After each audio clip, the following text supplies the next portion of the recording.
here. Like, is Ding Dong Lounge just that good? No. Rerun that show. Monday Night Noise. Coming to you January, I hope.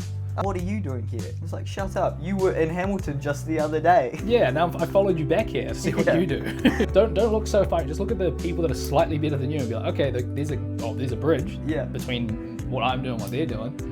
But it's only that much. Like, Don't look at the top of the staircase. Look at the next step in front of you. Yeah, precisely. They'd been going there for years with no one in the area or friends. And they went to do what they normally did, and we interrupted it with bad stand-up.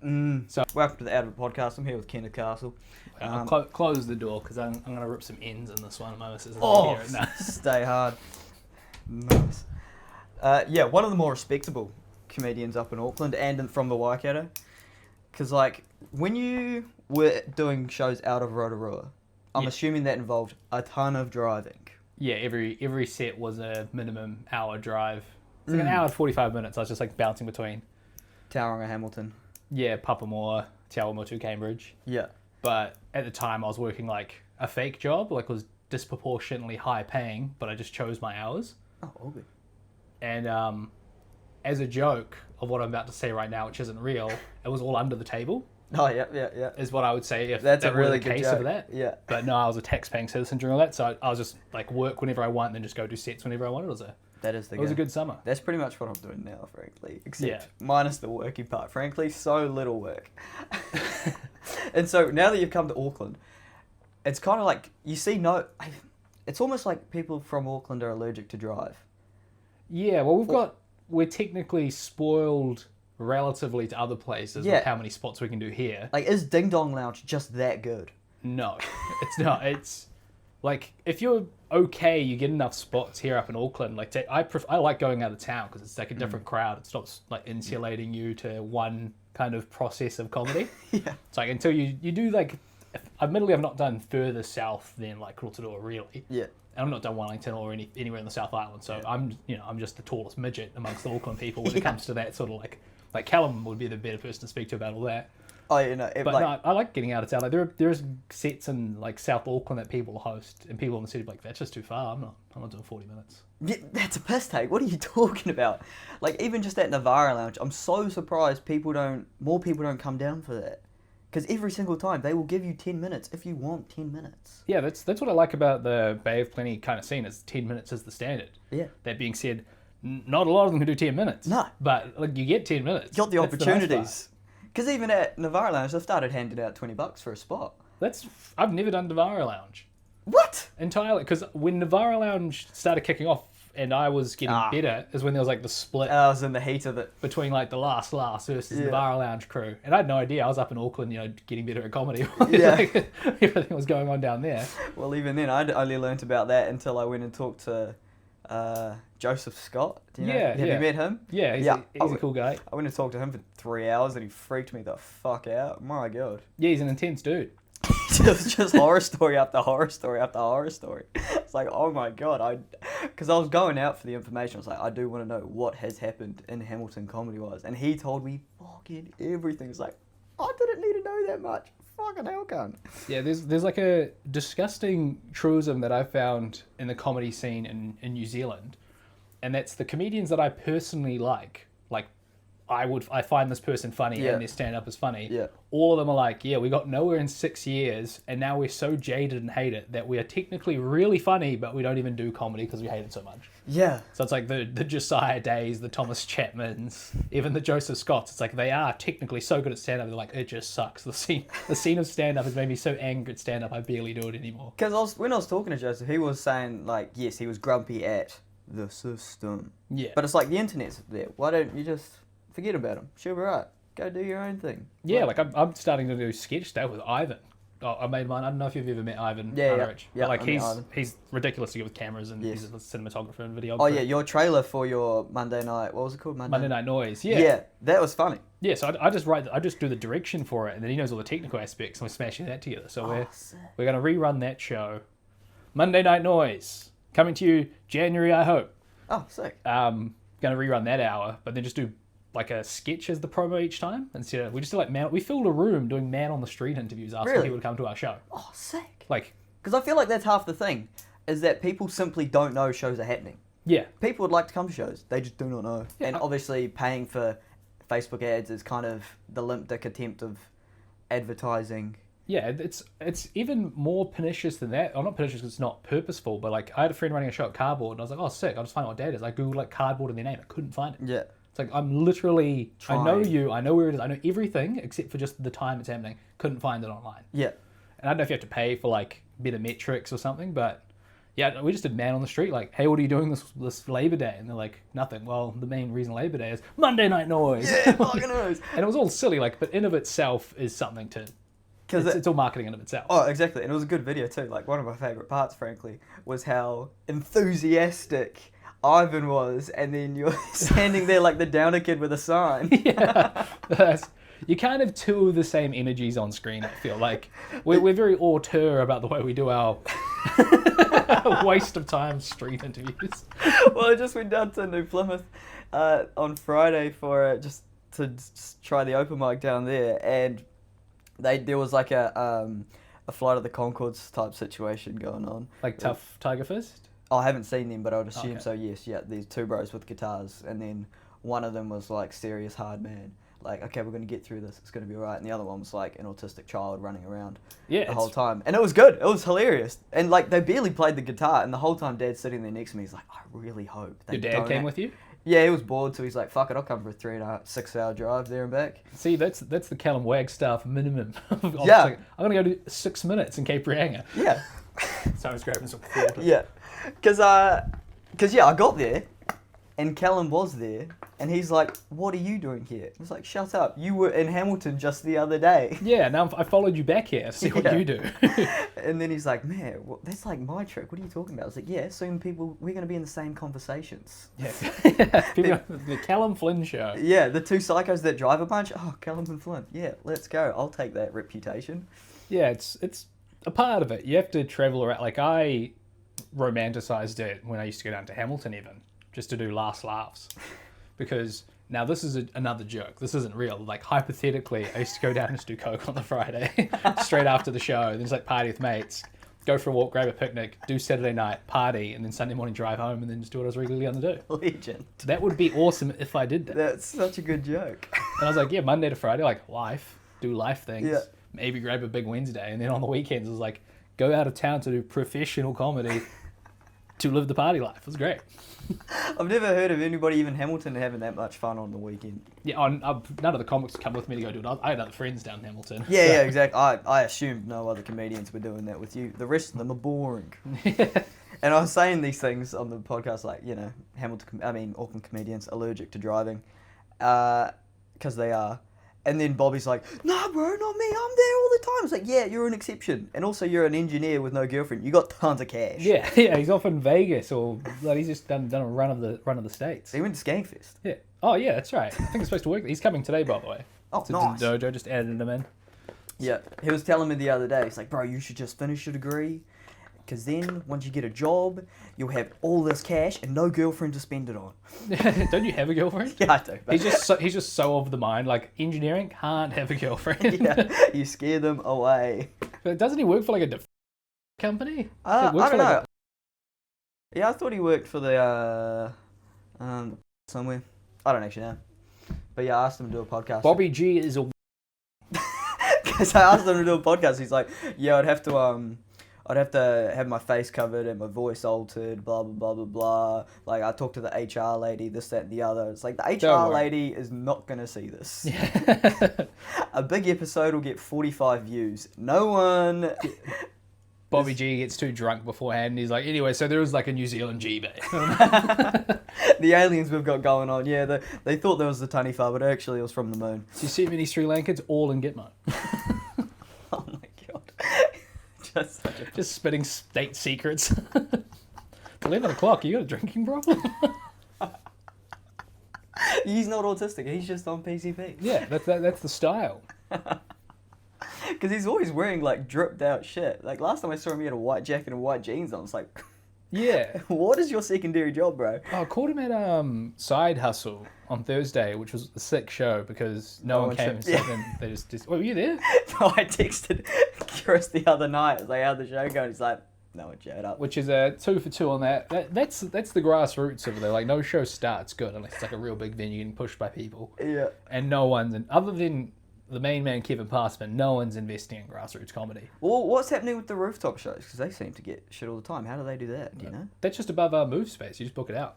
Oh, tough. Yeah, it's a good lineup. It's a good show. Yeah, exactly. Because obviously it's actually good comedians running it and putting actually good comedians with on. names. And they've got enough social media clout as well, like getting like forgot his name, Tessie and Ed Rivera and stuff. So they've got like push. Yeah, exactly. So it's like, okay, these are people actually doing it right.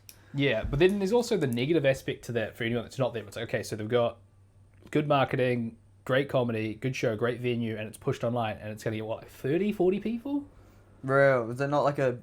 maybe that's the capacity, and I hope that they sold out, but like... Yeah, I was going to say. I was like, that's everything good. Like, you can't get a better roster of anything in each of those individual compartments. Yeah, and I mean, even if that is selling out, you can only fit so many people on a roof. Yeah. Are you expecting more people than 30? Just get people with periscopes on the side. Yeah, exactly. Start abseiling down the big freaking mural they've got. Yeah, that's a good show. We start having tiered seating up the top of the mural. That are just sticking off. Ed Rivera sitting on it so it doesn't fall. We hosted the last dojo above cardboard, and it's literally just like a big office space. It's like a music video space. Wait, did you go? No, sorry. Music video space. Yeah, because it's like the Virtual Insanity music video. Anyway, it's just like a big, completely empty office space with like a kitchen. Because it's just a commercial building that has cardboard in it now. But it's like you're only using the downstairs as a comedy club for a 2-building commercial space. Oh yeah. It's like no other comic in the scene can get secure a garage that's going to have 6 seats, let alone a whole building that you're only going to use the corner of 4 times a week from 7 till 10. Oh no, it's definitely a luxury his because even then, if he were to then start renting the building again, he'd just gut it and then boom. Yeah. All of a sudden, no just longer cardboard, a comedy just club. Burn it down again. Yeah, exactly. So I guess that is the luxury he has. Yeah, so that's been the trick of like, how do you even what's the exit velocity required to get good at stand-up or comedy such that you get recognised for it? Yeah, because I mean, Wesley, prime example. I feel like I cannot talk about him more, as he's just got big on. Yeah, TikTok and I've not seen any of his stuff. I've only seen him do stand-up twice. Yeah, but even he says in his promos, he's like, "Hey, you guys, you should probably start coming to these shows. I'm getting kind of good at this now." Yeah, maybe I should. It's been a couple of years. Yeah, I still haven't seen him do it properly, or at all, Frank. They've only met him once. But yeah, it's just funny that he is also like, no, I've got the audience, but now I'm starting to kind of get good at the stand-up stuff. So like, yeah, it's worth coming. Yeah, it's way more important. Like the ability to get an audience is more important. Like the content creator era is more important than the sub skill you have. Yeah, because even I was talking to Cajun Brooking the other day, and when I was in New Plymouth, and he was like, oh yeah, I've like nerded out hard as on stand-up for 5 years, and now he's like proficient at it. And he's like, yep, he's just focusing mainly on the social media. And then even he was saying like, yep, cool. And then he's like booking out a certain time next year to like dive deep into the jokes more than the social media. And it's like, oh fuck, this guy's... Actually, yeah, that's what you should be doing, I guess. Like, I've still got the whole shame aspect of like, what stopped me from doing stand-up first? I was like, I want it to be at least sort of good before I do it. Yeah. Which is the wrong approach.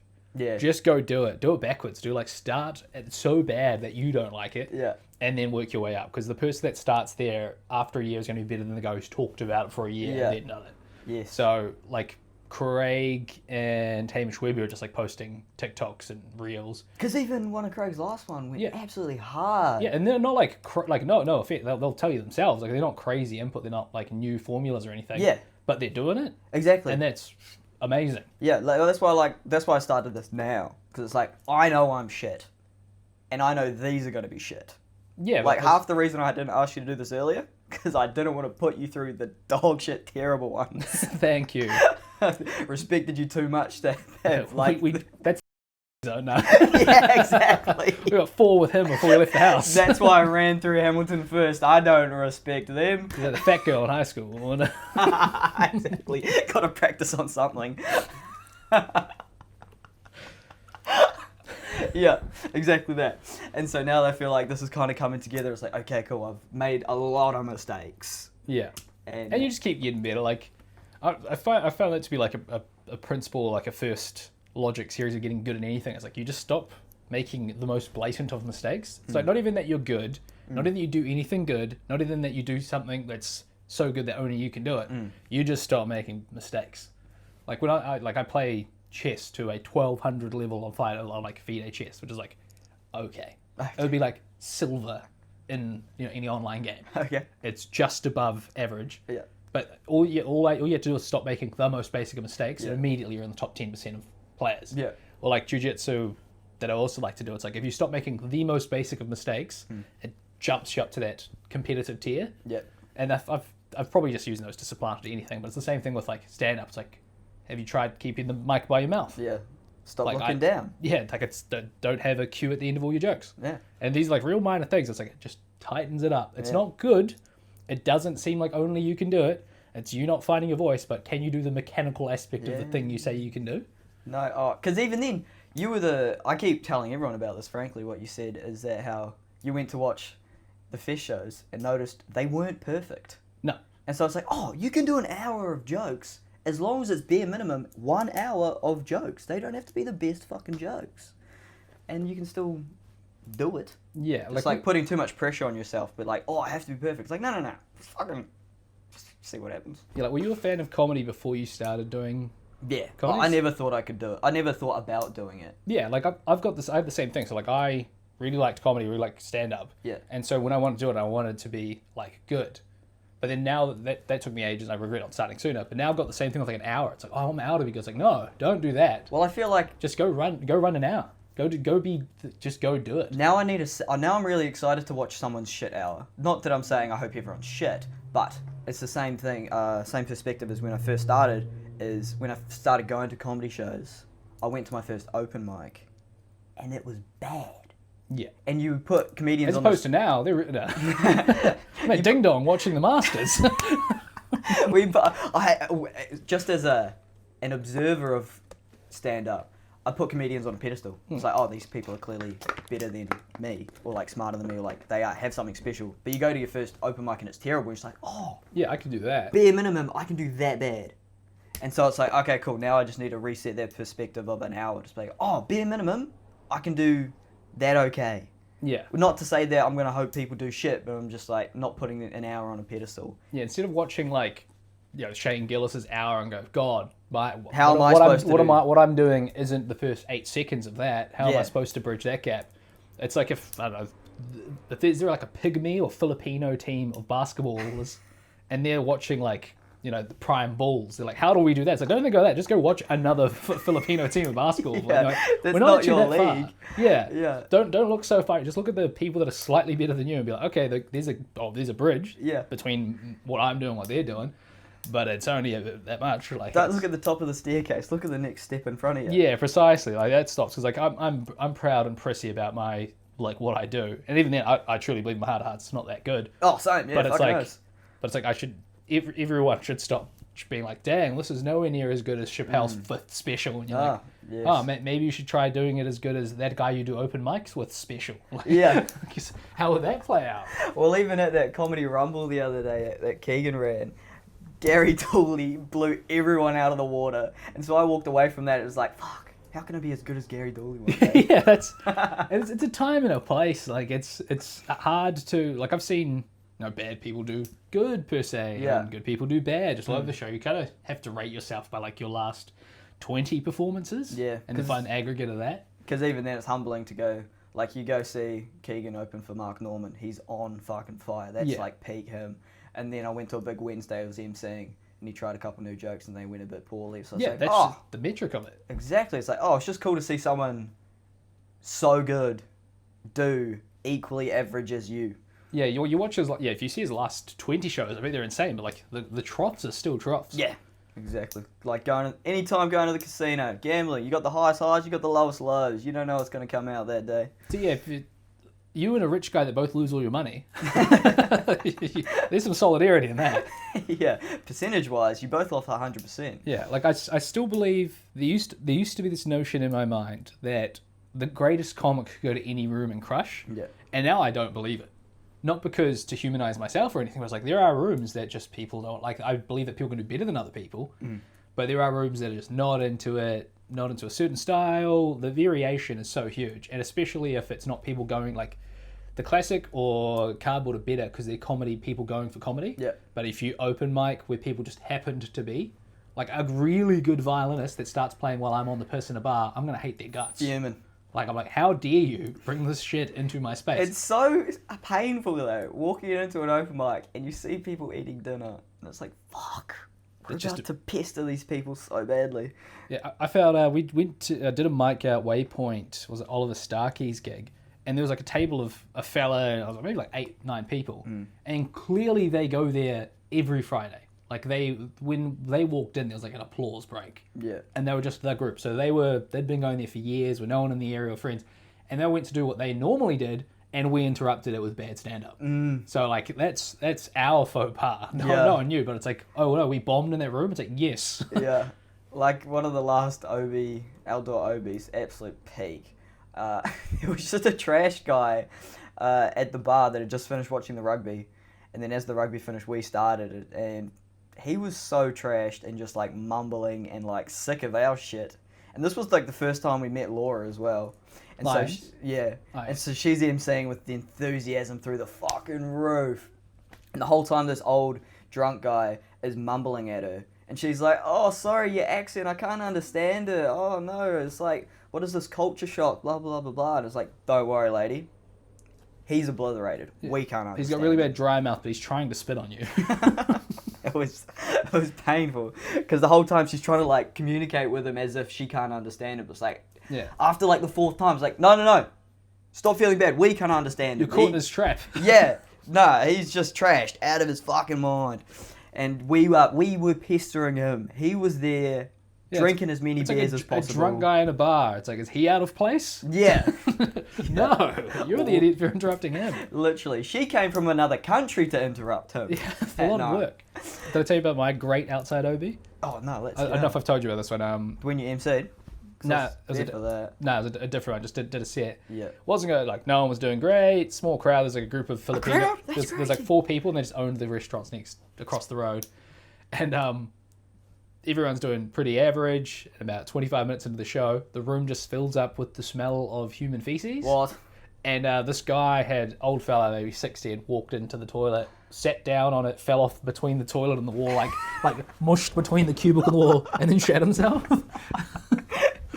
And then so like the bar guy like had picked him up and started walking him through. So in the middle of the set, I was like, yeah, but dating's hard because. And then like this guy's getting pulled through, and there's just poo smear all over his pants and behind him. And then the room fills with shit, and we all just like we end up just like leaving the bar, and we watched him like get in a taxi and leave. Like, all right, we'll just call the show. So we just like ended the show there.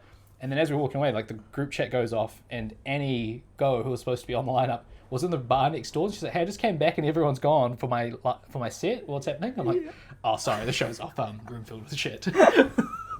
That's as bad as it can go. I'm willing to fight through the fire, but... That's somebody... Oh, we're just... What else were you going to do that night? That's the game, brother. Yeah. Now you got stories. It's like the closest thing to going after dad law is just rocking up to an open mic and going, what's going to happen? Yeah, it's you roll the dice. Like, it's something that I can say that for the first time in my life, I have a passion for it because I wouldn't suggest it to anyone else. Like, if I really like something, I was like, hey, I like drinking or playing a sport, I'd tell other people to do that sport as to why it's fun, but I cannot for the life of me. Someone's like, oh, you do stand-up. Do you want to do stand-up? I'm like, I don't. It's not actually that good. Like, if you want to do it, but like I wouldn't even suggest it to my worst enemy. And that's not because I think that it's cool or hard or impressive. It's just not worth it unless you really like it. Yeah. People like my friends will be like, "Oh, should we come to the show?" I was like, no, I wouldn't. There's certain people on. You don't want to sit through that. Yeah, I did that when I first started. Like, I met my now long-standing girlfriend and mother of my child. At my like 4th gig, like I invited her on a date, and then she also found herself a passion. Yeah, so it was like my 4th set at Revelry up in Auckland, and I was living in Auckland at the time, and she was living in Auckland. I was like, hey, how about we have a date, and I'll show you my amazing stand-up. And I was so new into stand-up, I was like, well, I'll write 10 minutes, and then after that I'll write another 10 minutes, and then I'll write another 10 minutes. And so I invited all my friends to like some of the earlier sets, and her. We ended up together, so that's fine. It wasn't because of the stand-up. Then after that, I'm like, I should not invite them anymore because I haven't written a new joke in like 4 months. Well, my friends stopped coming because they're like, yeah, sweet, like you could have new jokes, whatever, but we just don't want to see Tom again. Tom next. They would simply just go, is Tom going to be there? No, I'm alright. Seen his 5 jokes, don't want to see it again. Don't want to get yelled at just because I'm in the crowd. Yeah, I'll always find it like this meta funny where it's funny as like if you were to see it on a screen, it's funny, and then there's like, funny when it's actually there. And whenever I watch an MC get angry at the crowd for not laughing, that always warms the cockles of my heart. It'll be like if your bus driver stopped in the middle of the round and was like, where the fuck are we? You're driving. Yo. Just absolutely inspirational. It's your job to get us to the place you said you could take us. Don't blame me. Oh yeah, because even just one of the last like mega bombs I did, Amand was there and he keeps telling me like it was the crowd. I was like, no, stop blaming the crowd. The crowd was good all night until I went on. Was it on a Wednesday? Nah, this was the Raw semi-finals, but it was just like it just wasn't. I did a bad set. I could have done better. Be better next time. Don't blame the crowd. But he's here like, no. I liked your jokes. The crowd this, the crowd that. Not the crowd. If I was any good, I would have read the crowd, said different jokes. Yeah. If I had any other jokes. Yeah. If you didn't like that one, well, I'm doing it again. Yeah. I can't blame the crowd. They did so good all night. It's my job. Yeah, like when I did the finals, last year, I just did like a terrible set. Yeah. Like people left and right of me were like, okay, it was pretty warm. Yeah. Like crowd was warm, and I just like trashed out half of my set, and then I realized why. But I walked off going like, no, that was just bad. Like had I done that anyway, like I did a better version of what I just did 2 weeks ago and I crushed, and then all the way through I was like, no, that was just me. I got in my own head beforehand, and then just pissed in my own eyes. Exactly. Because then it was pretty funny. After talking to Armand for friggin', that guy talked. Holy shit, that is one of the longest ones I've ever done. Did you do a podcast with Armand? Yeah. Oh, dope. I'm trying to. It's failed to export 7 times. Do not know if that'll ever see the light of the internet, simply because the computer's not playing the game. He's had a crash out on the comedy page before. Yes. Yeah. Did he talk about it? Yeah. I was like. Because he would text me sometimes to be like, gee, I'm cancelled. Hey, can you get me a spot in Hamilton? I was like, I told you how to get a spot in Hamilton. Get it yourself. It's not hard. Yeah, the thinking you're cancelled in like the New Zealand comedy scene, like you'd have to do something egregious most of the time. It's just like very few people are getting booked. Yeah, exactly. Like, I'm not, but who cares? And even then, it's like, some people won't put me on the show. I've never met them. Yeah. I don't expect them. They don't know me. They're going to put on their friends. That sounds reasonable. Because, shit. How was the fucking Gish shows you were doing? Those are sick. Yeah. I did two for him. One was in Helensville, which is the first time I'd gone there. Yeah. And then what was it, Glenfield Rugby Club, and those were sick. Like the crowd was good.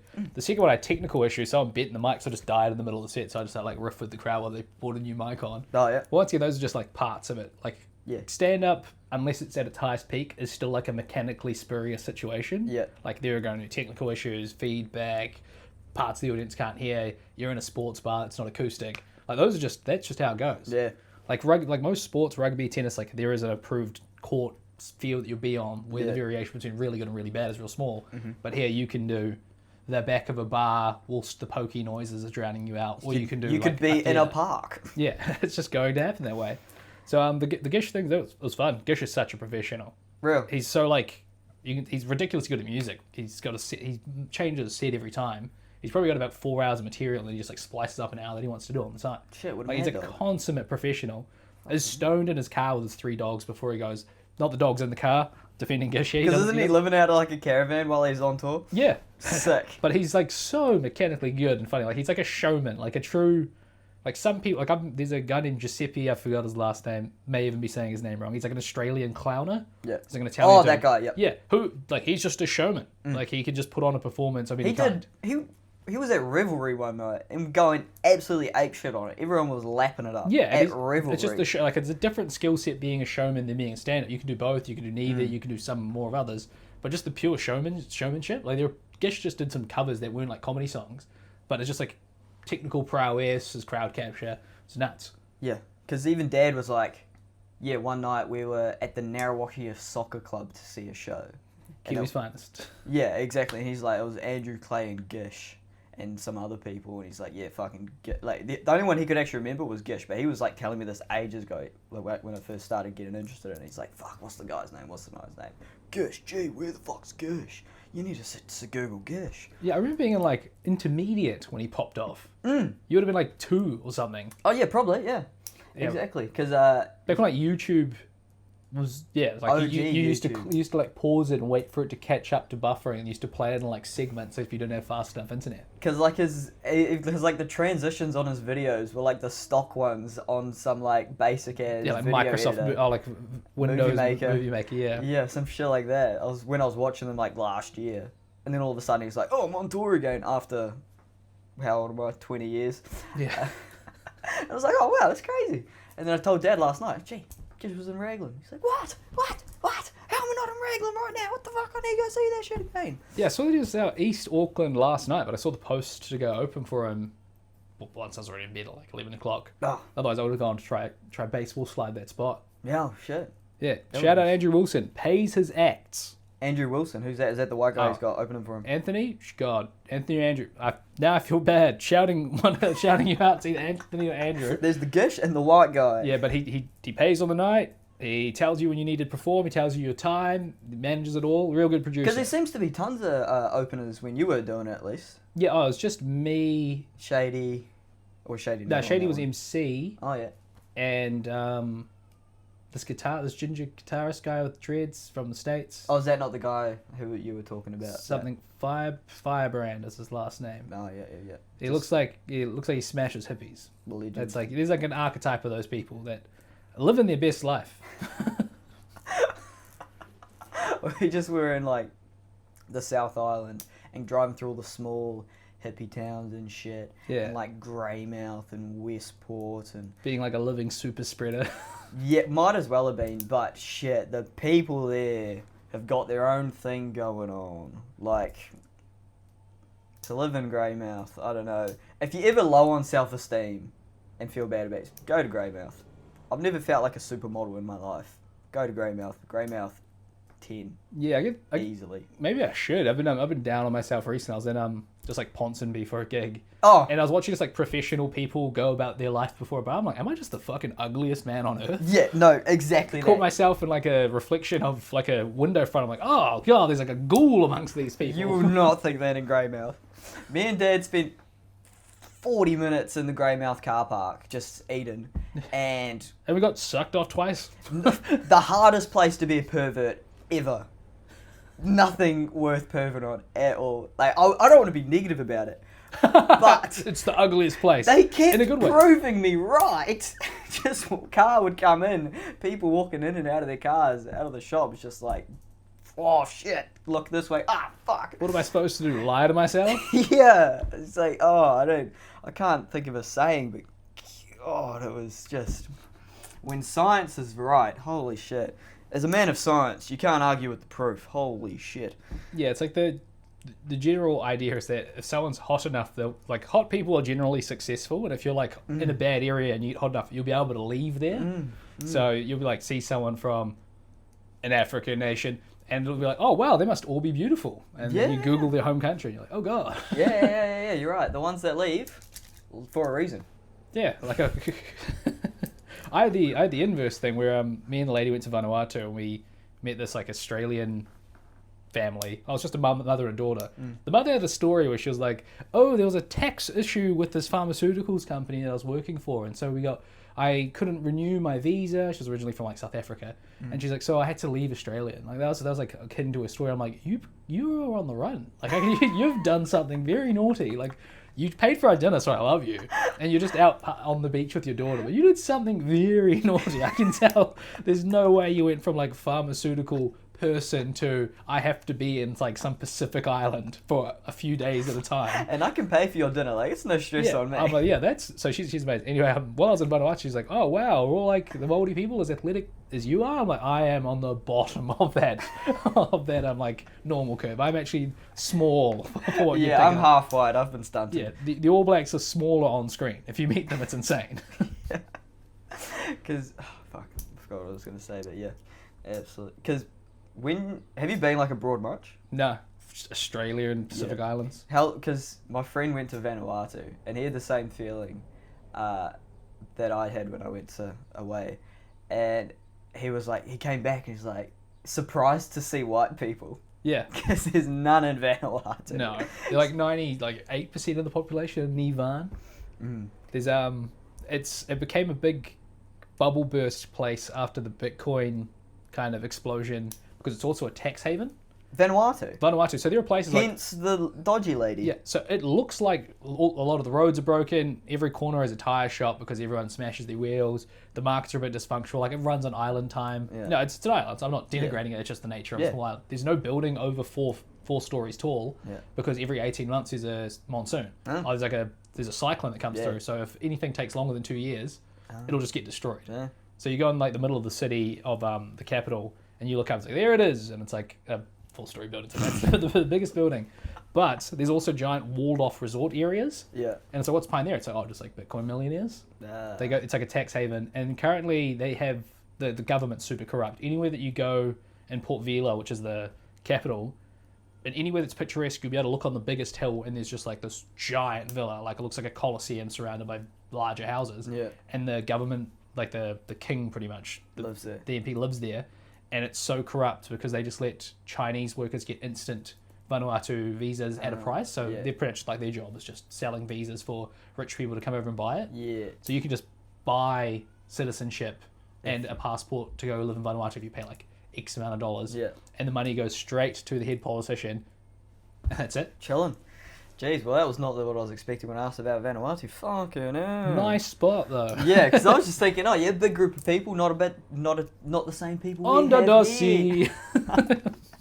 Because like when I was in America, you come back and you see a stranger and you're expecting, your brain's been trained to hear an American accent when you hear a stranger talk, but then all of a sudden it's a New Zealand one. It's like, oh, thank fuck, we've got out of there. That's refreshing. Those guys got annoying fast. Yeah, I get that sometimes listening to like podcasts or anything overseas, and I'll catch like a Kiwi accent in something, and I'm like, well, that's not the right accent. That sounds too weird. Like the last movie KJ Upper was in, he didn't have an accent. He was speaking like normally. Yeah. And it was like a dramatic American movie, and it's like, that accent that sounds like shit. Yeah, you should change that, bro. I've thought about that. Like there isn't like Māori language that really heavily emotes in a direction. Like, there's not like a real sad scene or like a Māori guy just been given terrible news and he's like, oh, not one of those ones. Yeah, because like, it just doesn't exist. Well, yeah, because even you don't see it in real life. Yeah, like I was watching some trash UK show from like 2013. The missus put it on. Wasn't that bad, but there's like an Australian lady in it, and it's amongst like a bunch of Irish people, and there's just like one accent, like, oh man, it sticks out like dog's balls. How's this like? Yo, it's just so jarring to have like I know I can tell the difference between a Kiwi and an Australian accent, but hearing either of them out in the wild is like, oh, hey, that's close enough to make me feel any amount of pride. Nice. Like I was in Arrowtown and I seen this big, like, there's a lot of tourists living there or whatever the hell, so I just assumed, I don't know, this could possibly be the B. I saw an Australian flag in someone's yard. There could either be an actual Australian living there or a Chinese family that bought the wrong flag. It's like, what's going on? That's good stats. Like at the end of this road here, there's a family, I don't know who actually lives there, but they put up like a different flag every couple of weeks. What? Like, it's just like I don't know if they're just flag enthusiasts. The UN. Yeah, but it was quite funny because they put up the Israeli flag and they got their fence all tagged on.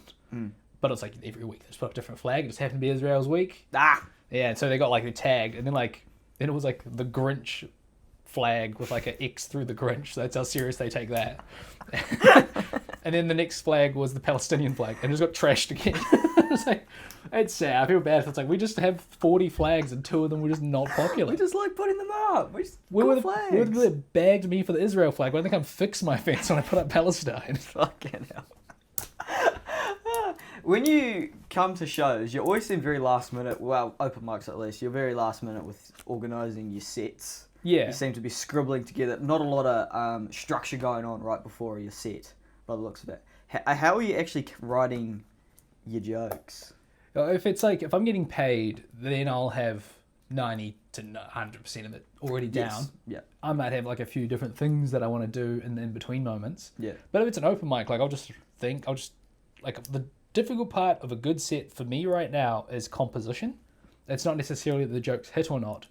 It's like if you tell a joke in the start about being at a bus station and then at the end you are back at a bus station, like just put them together. Just make jokes seem like they're in one place. So I find if I'm trying something new, if I already know that the joke in a vacuum is passable, the way to maximize it is to where it's going to go. Yeah. Like if you have, it's just organization. So if I have new jokes, the thing that I want to do, which is why I'm usually like scribbling, it's like, where do I really put it where I think it'll make sense to be? Yeah.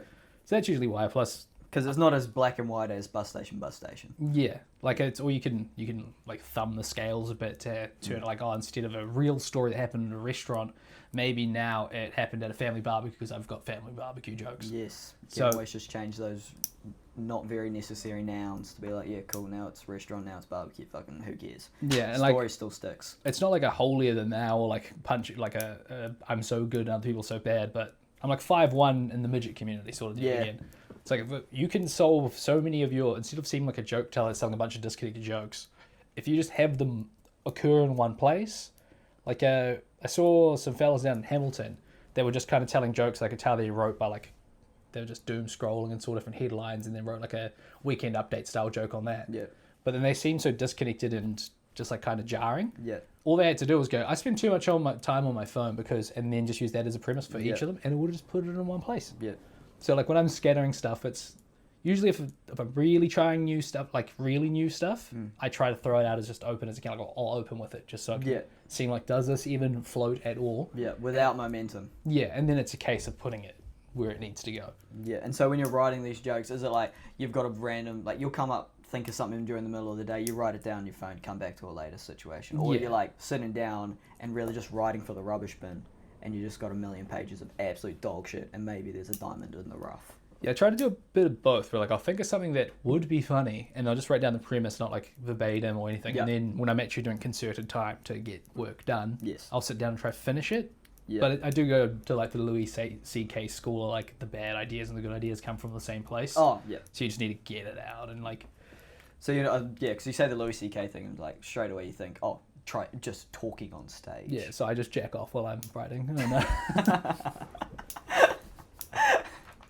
So you're not trying, like, have you ever tried the like write on stage thing where you walk up and just, you've got the premise and talk through it with nothing? Not with nothing. The last dojo that I did, I like got a premise for a joke for like a big chunk that I wanted to do, and I got like some avenues and ideas of where it was going to go, but like no necessarily punchlines. Yeah. And then I just went on stage with those avenues, and then it was like, here's the thing I'm going to be talking about.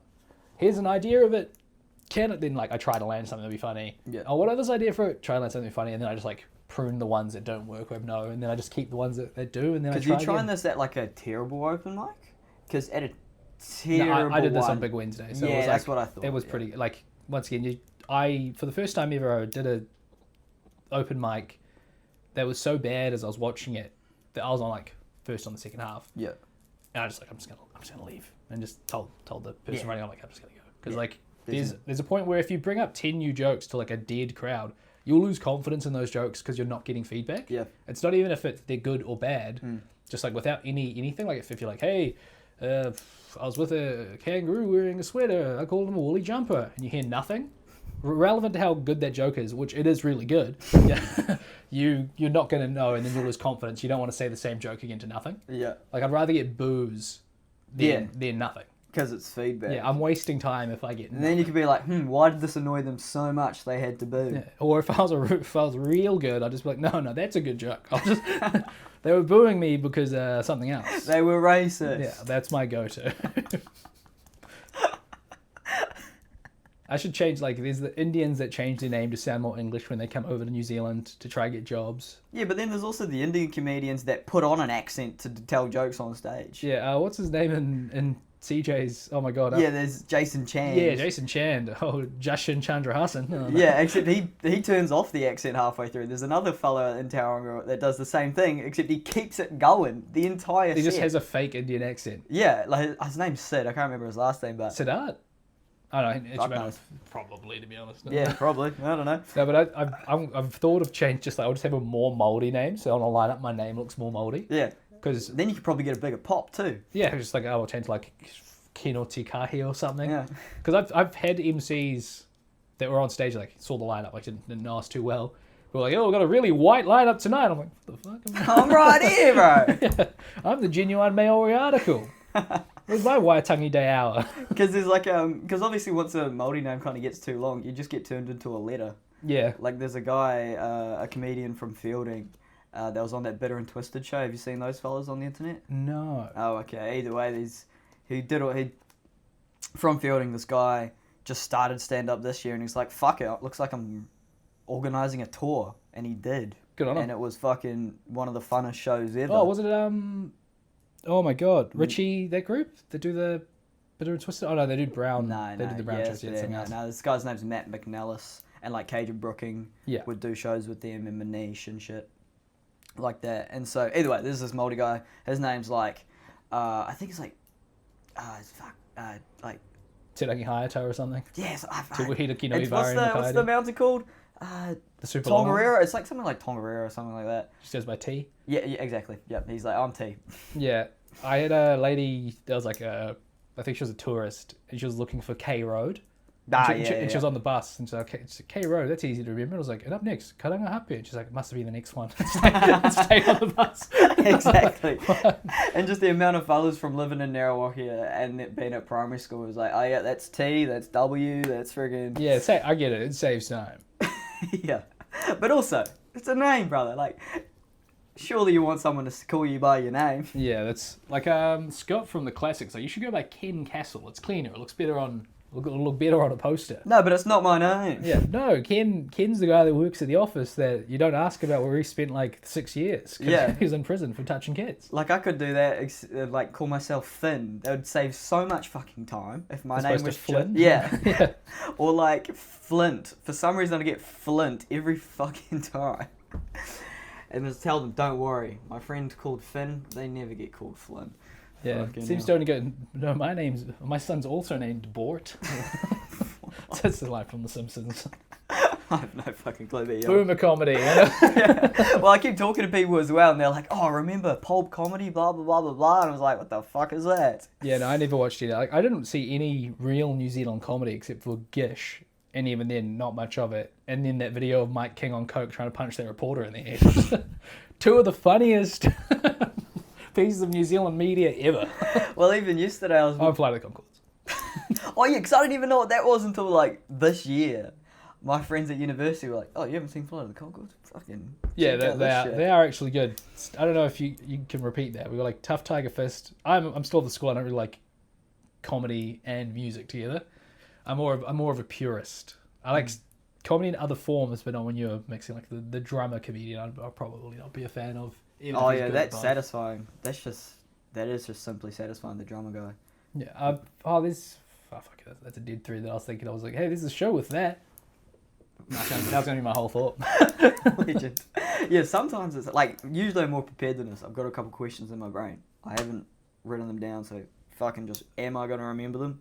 I was really hoping to get a lot from, is Ding Dong Lounge just that good to stay in Auckland for?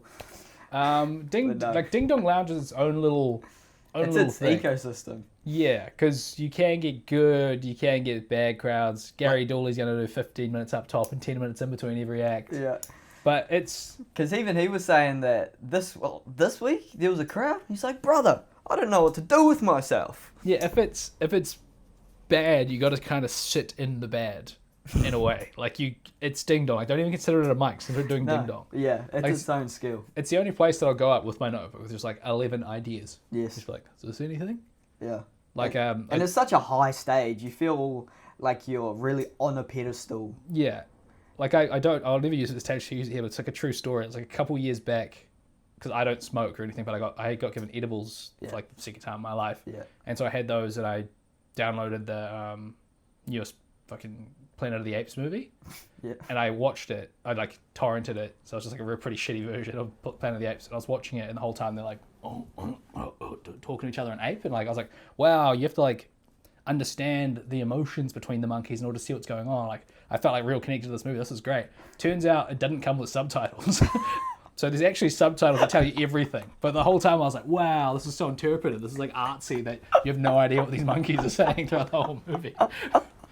Just a baked canvas. So I had half an hour like trying to interpret an orangutan. It is just the definition of poverty spec. Yeah, I was like, oh, it's because I downloaded one without subtitles. Yeah. Good one. If you're not on the dole doing that, what are you doing? Jesus. Can't do that with a job. Yeah, see, in my mind, I'm like, that's a ding-dong bit right there. I'll take that right onto that stage.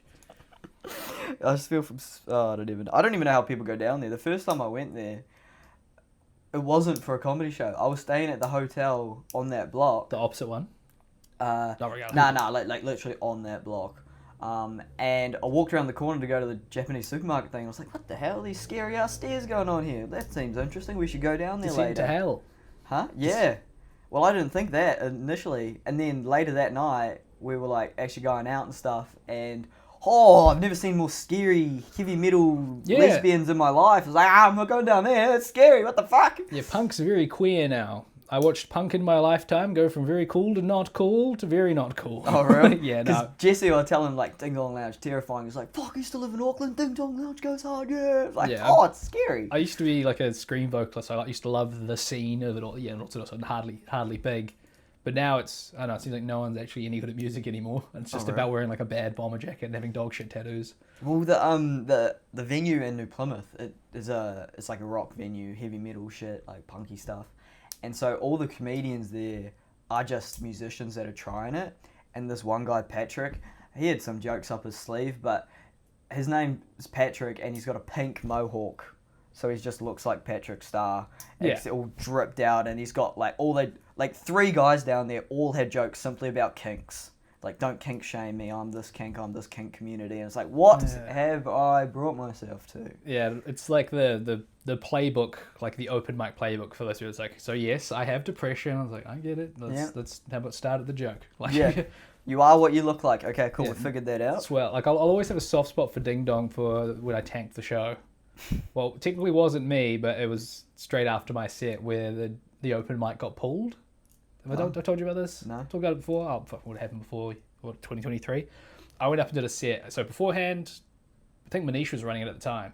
Real? But we were told that it wasn't going so well and the bar manager was thinking about closing it down. And so Manish used to live in Auckland? Yeah. Oh, cool. And then we went up. No one was doing good. It was terrible. The bar manager, some like ginger prick, was like heckling from the bar to like a audience known. And I was doing like some classic first year open mic jokes. Yeah. It's like some of them As go rough Subway. as guts. Yeah, and then I did my my moldy percentages joke. Yeah. And I whipped that one out, and the guy was like, "Oh fuck this!" And like, funny enough, crowd laughed. The only moldy person in the room found it funny. Yeah. And then straight after my set, I like walk off, and I recorded the whole thing. And like Mudit was emceeing, and he gets up, and the ginger guy walks up on stage like, "Nah, fuck this, no more comedy. It's over, cunts." Like pulls the mic out of his hand. He's like, "Get out of here. Jeez. We're getting some music on." And they just cancelled the open mic in the middle of the show. And you've got it on camera, him doing Yeah, this? I've got the video. I've got the video on my phone still. It's for like a freaking museum or something. Yeah, and so that was the end of the Ding Dong show, and I didn't go to Ding Dong for like a year and a half after that because I was like, well, I guess my joke was too good. And then I posted it on Instagram, and then these like 14-year-old scene kids were like basically saying like, "Oh no, your joke bombed. It's just that Ding Dong Lounge is too cool for you." And I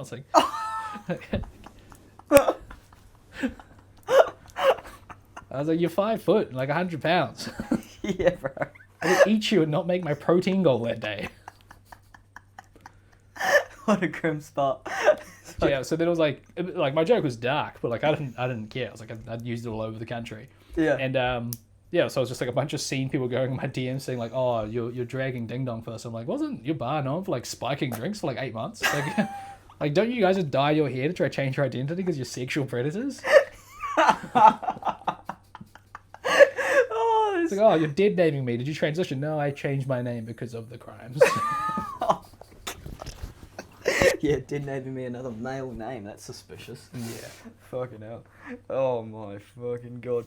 So, you got any fucking good shit you're going to be ripping at the dojo today? Yeah, just a bit of... I'll probably hit off in Oh, fucking nice. Yeah, nice. But no, just a new prayer. I like to run a dojo, comedy dojo that I've inherited from Corin Healy. It's impossible not impossible. It's difficult for us grassroots micers to jump from the Big Wednesday spot to the Pro Thursday. Brother, I'm clawing at Big Wednesday Yeah, like it's an impossible goal. Yeah, the grand filter is like 50% of people will still be getting like, say 100 open micers start stand up in Auckland. Yeah. 50 will still be doing it in a month. Yep. Maybe 30 will be still doing it a few months after that.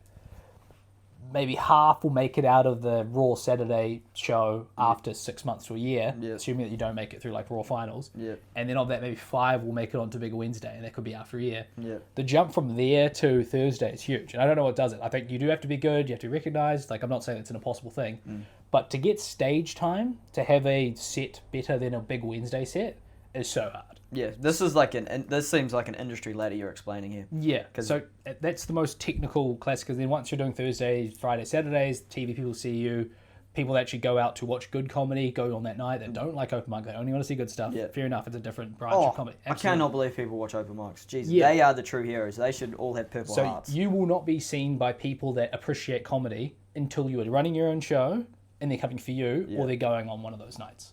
Or it's one of those people hosting a really good show. So it's like, that's the upper echelon. So for us people that are stuck in like the Wednesday trenches. The Wednesday thing's like, you carry on, I'll fuck that up. So like the Wednesday trenches to jump to Thursday, not trying to say that there's a faster way to do it, but just even practice getting good enough for that is hard. Yeah. And with no difficult stage time, hard to get crowds, I run these dojos so people can get memorable bits. Because you almost seem like you're nearly out of the open mic sphere. Yeah, like I get like paid spots, but like once again, it's variability. Like I do bad, I do good, but really around my last 20, I'm like a little bit better than an open micer. Yeah. But even trying to grow that gap between me and an open micer and me and say like an Etai or a Keegan is just another huge jump. that is astronomical. So because you're still clawing at every open mic you can get or something. Yeah, almost anything I can sign up for, I still do. Like I'm blessed that my partner lets me out as often as I do. Like I got training most times after work for jiu-jitsu, and other nights I go to open mics, and she's fine with that. So I'm kind of blessed in that regard, having a daughter and still being able to do it as often as I do. Yes. So right now I'm trying to create an area where people aren't just bombing the same open mic jokes. Like try to create longer, better structured bits. Not necessarily from like what I think's good. Like I don't go in there saying this is the Kenneth School of Comedy, and this is how jokes should go. No. But it's on stage is the best place to find out something's funny. But the second best, if that first one's impossible to get at the moment, is going to be dojo. Yeah. And I try not to have the same style of comics. I don't pack it with just my mates. I don't pack it with just boys or just girls. I try to make it a mix. Not because I give a fuck about diversity. Yeah. But here it's like they're going to have to be a facsimile for a crowd. Yeah. And that's the best we can get. So. Gang. I'm up dojo. That's good. Bloody ace. Alright. Cheers for doing this. Who do you reckon I should have on next? Because like, it's hard to fucking keep talking to cunts. No, Chapman. Thomas Chapman will be Thomas Chapman or Josiah Day will always be my go-to for like who's funny. I'm like Thomas Chapman and Josiah Day. Yeah, that's who I should talk to next. Good fucking shit. Even Floyd Lee, but he doesn't do comedy anymore. But if you can, I've saw him a couple times. You can track that monster down. Yeah, and he's in a good mood. And he had like 2 beers, but not 8. Really good guy. I did hear we had to get the right beer amount. Yeah, fuck. Good shit, Barry. No, cheers.